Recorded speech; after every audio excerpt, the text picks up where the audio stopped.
I remember being in excruciating pain. The doctors saying, everything is all right, you're in good hands.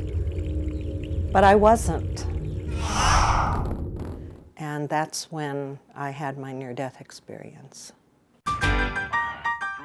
The year was 1962.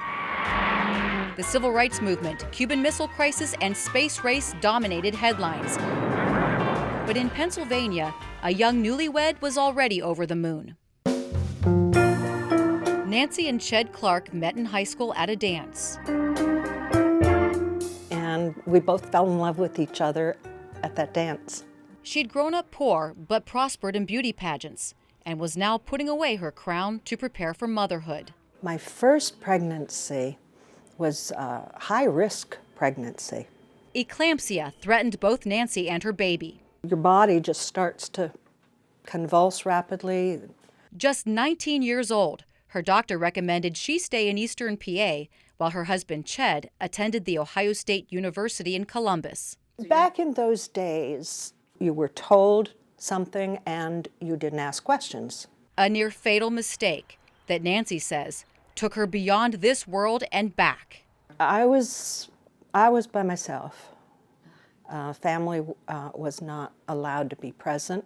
During 39 hours of extreme labor. It's just around the time that CPR was developed. They weren't shocking patients back then.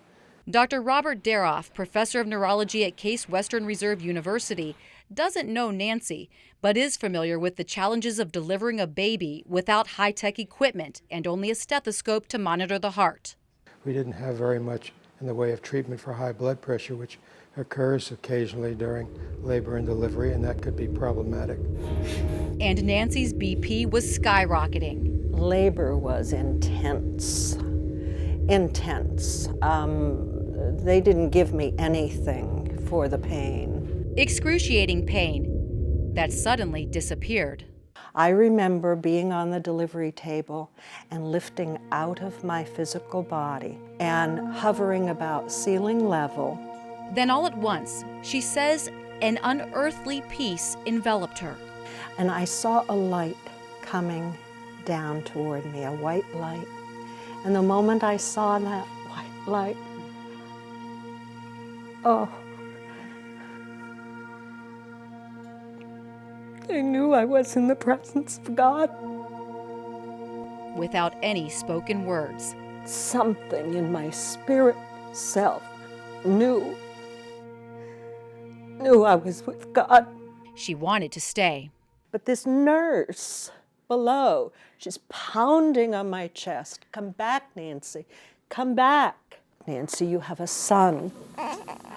Nancy says her next recollection after that was both confusing and terrifying when she woke up in the hospital's morgue. I remember that I was lying naked on a metal surface, cold metal surface. And then I could feel something was covering me from head to toe. So I lifted the sheet from my head, and there I saw another gurney like I was lying on, a body lying on it, and then I blacked out. When she came to, she was in a hospital room. Wondering what in the world happened. Her doctor's answer was shocking. He came over to me, put his arm around my shoulder and said, I'm an excellent physician, and I'm afraid if I tell you what happened, it will cause such severe psychological damage that you will never, ever want to have children again. You want to have children again, don't you? Nancy did have another son, never looking back, until 1975, when Dr. Raymond Moody introduced the term near-death experience. It was like, now I am an open book. Now I can share my own experiences. Nancy became a prolific writer, publishing several books, while also starting a support group in Central Ohio for NDE survivors. And also for people who are interested in learning more about the experiences. Nancy believes these profound events are meant to help people understand a higher power And despite her husband's recent death, she doesn't fear dying and hopes others won't either. Life after death is truly a gift that we have. I wish I had the words, but I can't. It's beyond the human mind.